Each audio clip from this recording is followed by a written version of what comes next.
Yes, hello and welcome to 360 Sports on Trust TV. I am Emmanuel Fashimi.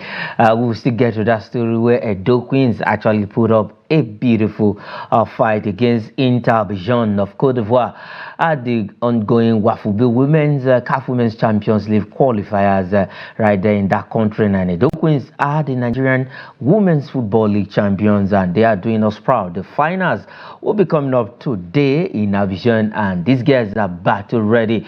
Governor Godwin Obaseki of Edo State splashed 50 million naira on this guy's motivation, while we also asked other individuals to come in and support this team. They are on course definitely to get a ticket to the CAF Women's Champions League that will be coming up in Morocco. So Edo Queens, we are proud of you, and the finals, like I said, is coming up today. We'll get to that story, but we'll be looking at other stories on the show this morning, just as we're also preparing for the Paralympics 2024 in Paris, France. And you know, our para athletes are doing well. The last time in Tokyo 2020, they came back with 4 gold medals, a total of 10 medals, with 4 golds in that total of 10. And they are in Sarabushien in Germany, where they are going for where the ongoing 10 days camping tour for these para-athletes, before the commencement of the Paralympic Games. But the good news coming in from the Sports Ministry, because that is where we'll start from this morning, where for Lashade and we have Loretta Onye, who has been, both of them have been selected as the flag bearer and the team captain. Loretta Onye is to be Nigerian's flags bearer, while we have for Lashade Olufemi Ayo to be the team captain of Team Nigeria to the 2024 Paralympic Games. And you know, like I said, our para athletes, they have contributed more gold medals to this country than other of our athletes. You know, we just finished with the other athletes Paris 2024 Olympic Games, but this time around we are having our para athletes right there, also who are in Germany. They are camping in the same place where the other athletes camped before the games proper. But this time around, also the para athletes, they are there. Like I said, the last time out in Tokyo, this team Nigeria para team came back with 10 medals, 4 golds in those medals they came back with, and the team is talking ahead that yes, they want to surpass what they did at the Tokyo 2020. All right, I have Isaac Omidiji. Okay, when Isaac is ready, he will join up on the show.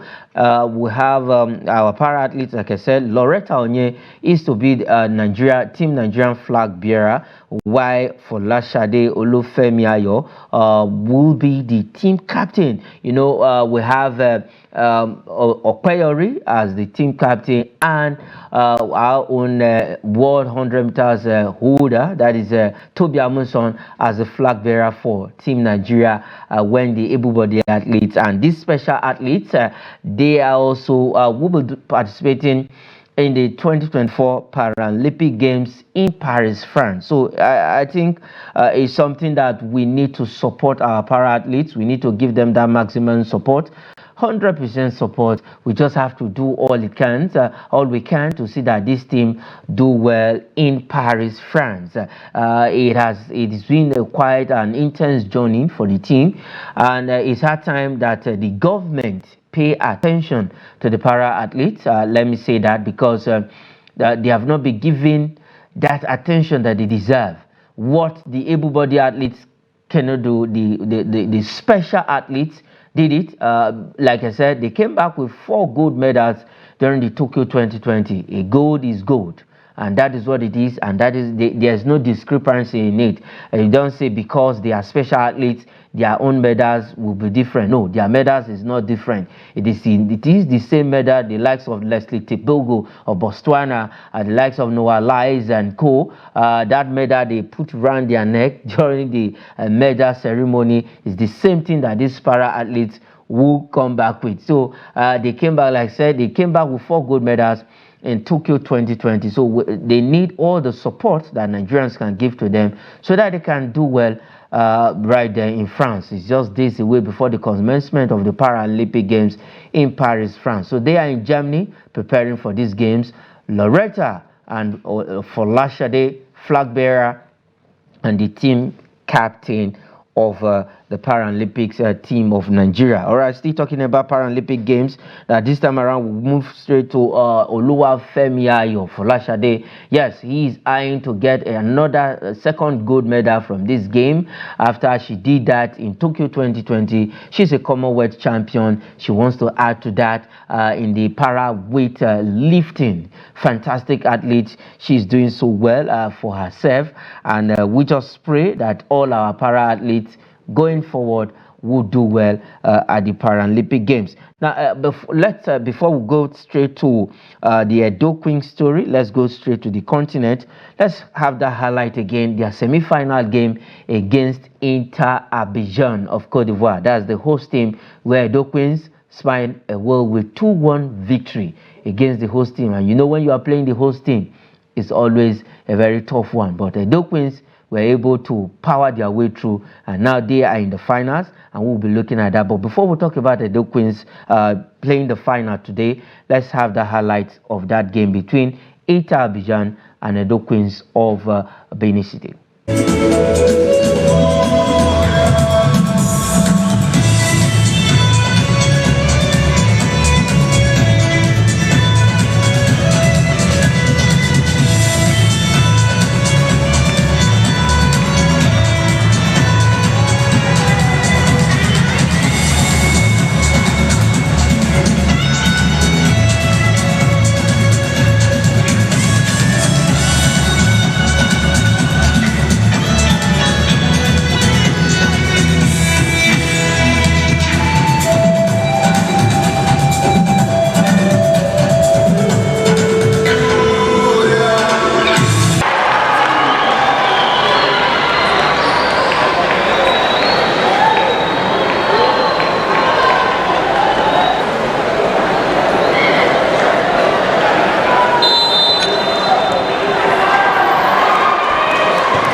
Remplacement pour FC Inter de la Côte d'Ivoire. Sortant le numéro 21, Tibi Adjé. Entrant le numéro 9, Adjoa Nyangui. Substitution for FC Inter.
Yes, that is Edo Queens doing the business against Italbijan of Cote d'Ivoire. The semi-final game, like I said, they are playing the finals today against Aïnonvi Football Club of Benin Republic. Yes, it is a battle, a big one for Edo Queens. Today in this final, the CAF Women's Champions League qualification, WAFU region, the finals will be coming up. I have Isaac Omidiji joining me on the show quickly to look at these where Edo Queens are battle ready. They are ready for the finals. Isaac, welcome to 360 Sports on Trust TV. Edo Queens, fascinating team, breathtaking team. They've done the business and they have just one hurdle. And Novi FC of Benin Republic to crack into this final. Yes, good morning, Emmanuel. Thank you for having me.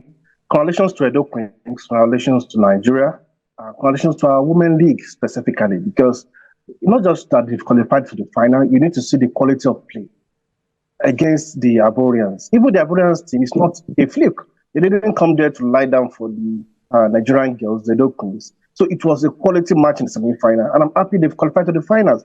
All what they needed to do now is to ensure that they are not carried away. They shouldn't believe that they are Nigerians. This is not Super Falcons. This is club football. So they should know that in the past, clubs from Ghana, from Ivory Coast, from Mali have taken us to the cleaners. So this time around, they must take it very seriously. They must not allow them to look down on the Benin teams. The Benin team is also very good for them to have qualified to the finals. They have not been able to watch any of their games. So for Edo Queens, they've done very well. Their spirit is high, and I hope they'll continue to maintain the momentum, because qualifying for the main stage of the CAF Women's Champions League is very important. This is just the WAFU. So we need to get there and see how we can take it up, because we need to start asserting our authority, not just only in women national team football, but also in club side football on the continent, so that we'll be able to have reasons to say, yes, our league is strong enough to provide the kind of players we are using to succeed at the national level. Okay, at the national level. Now, let's look at the journey of Edo Queens. Deservingly, they show that, yes, they deserve to be the Nigerian Women's League champions. We saw how the big teams, Bayelsa Queens, Rivers Angels, they were able to defeat them.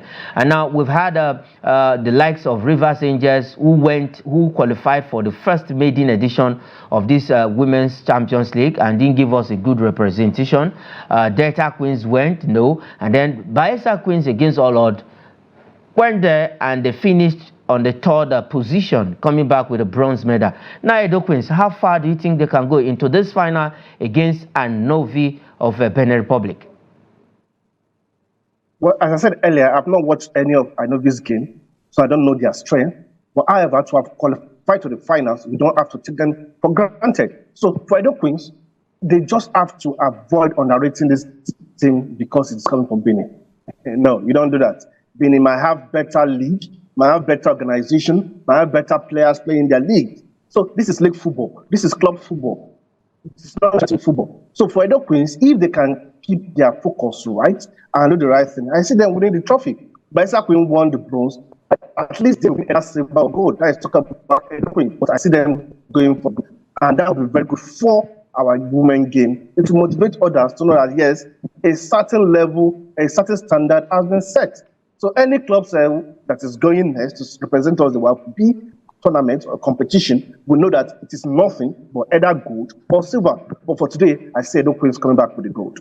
Okay, we see Edo Queens winning that final and then definitely picking the key ticket of the CAF Women's Champions League that will come up in Morocco. I've always asked this question: why will the women go through qualifiers? Just the way the men are playing theirs, if you win the league, get automatic qualification to the competition. I think CAF need to look inward, because you allow these ladies to go through rigorous qualification series before the main tournament. All right, still on the continent. Now let's switch attention to the men, where Enugu Rangers are optimistic ahead of today's game against Comoros Zilima Dojo in the second leg of the CAF Men's Champions League.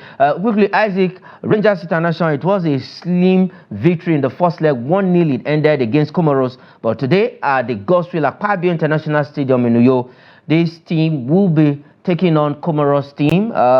We know that Rangers, they are optimistic ahead of this game. Yes, they have to be optimistic against the Comoros team. It was an away victory. Rangers International. Yes, we call it an away victory. And you look at Rangers, I think what they are still trying to do is to get a team. Remember that they injected a lot of new players into that team after they won the Nigeria Premier Football League. So they injected a lot of new players to help them compete favorably on the continent. So these players haven't gelled well. But against a team from Comoros, that shouldn't give us an headache, to be sincere. I'm not underrating Comoros, but looking at pedigree, looking at what Rangers can do and what they have done, I think they should take the Comoros team to the cleaners today. It shouldn't be a slim victory again. It should be a wide margin victory. Okay. Rangers International played beautiful football last season. They were deserving champions of the MPFL. Remember, they never started the season very well. They came back strongly in the second part of the season. And from the blast of the whistle of the second half of the season, they went all the way and played one of the best football in the league. And the end of the season, they were champions. So there's nothing you are taking away from them as if probably they won the league by a mistake or a fluke. No, it wasn't a fluke. They were deserving champions. So against the Comoros club side, I see them do everything possible this time around now. Ensure that the victory will not just be a slim victory. It must be a clear, wide margin victory, which is very possible. This is Comoros, not Cote d'Ivoire or Cameroon. All right, against Comoros teams, Dilima Dodo at the Godswill Akpabio International Stadium, Rangers International, alongside Fidelis Ilechukwu and his boys, they are optimistic ahead of this game. Now, let's go straight to Europe and look at some transfers quickly on the news. We have Manchester City joins Ademola Lookman race. Ademola Lookman has been on the transfer news, but also yesterday, we heard that coming from Atlanta Bergamo in their first game against Lecce, he was not listed by the coach Gasparini, but this time around he has joined the team for training. Possibly, maybe we might just see him this weekend in Atlanta's next game. Well, for Ademola Lookman, I think if you ask me, Man City would be wrong move. Yes, a big club. But looking at his abilities and the kind of players paraded by Man City presently, how often will Ademola Lookman play in that position? We saw a Savinho who has just been signed, and though he has been injured, but I believe he will not be out for a long period of time. So Ademola Lookman will struggle. It was not even on the list of players Man City wanted to sign right from the beginning of the summer. It just came up. So he's not their first choice, neither a second choice or the third choice. He's just an available choice. So unless he goes there and prove his mentor that he can do it, Ademola Lookman has a long way to go to command a starting shirt in Man City. PSG probably will have been better. It's a French league. He will have gotten a lot of probably playing chances there since Neymar and the like of Mbappe are no longer there. But this time around, for Man City, it will be difficult for him. I would rather remain in Atalanta, play football regularly, improve my profile, continue to do it consistently on a regular basis to ensure that I'm on the top of my game. Then I will see if I can compete with the kind of players in Man City, not to go to Man City and sit on the bench. Okay, not to go to Man City and sit on the bench. Let's look at, just rush some transfers quickly. Chelsea, you know Chelsea, they have 42 players registered, but now Chelsea ready to sell Raheem Sterling to Aston Villa. And let's go straight to the red side of England. We have Liverpool set to pay Everton £63 million plus £7 million in add-ons for defender Jared Brantwaite. I don't know what team sees in that. Manchester United is also going for him, but I think Manchester United have cooled off their interest. And then the last one, Arsenal close to allowing forward Eddie Nketiah join Nottingham Forest. All right, before we go, let's just give you the results of games, the Europa League games, some of the results, and the Conference League games. I think Chelsea fans are happy because they've finally gotten a win yesterday against Civetti in the Conference League. All right, for the Europa League result, let's just look at three of them. We have Lags and FC Young Boys played a 1-1 draw and aggregate 1-1, and then Bode lost to Esborg of Sweden 1-0. We have Rigas FS 2-1 against Apoel Nicosia, and then Victoria Pleasant 1, Hearts 0. And then you look at the last result there, we have Sporting Braga of Portugal beating Rapid Vienna of Austria 2-1. And then for the Europa Conference League, the Conference League result, where Chelsea was able to get a win 2-0 against Vecti, and aggregate it was 2-0 for Chelsea. And let's see how Chelsea can go. Lens 2, Panathinaikos 1, Lakon Red Imps 1-2, and then we have Land of Inland of Ireland 1, and then we have St. Gallen and Trabzonspor playing out a goalless draw. All right, that is where we'll leave it on the show. 360 Sports this morning. Isaac, thanks for joining us this morning. And like Isaac, you said, we're looking forward to Edo Queens doing us proud in that finals. Sure, we're looking forward to Edo Queens doing us proud. We're looking forward to it. Okay, that is it on the program. I am Marvin Fashimi. Say thanks for watching.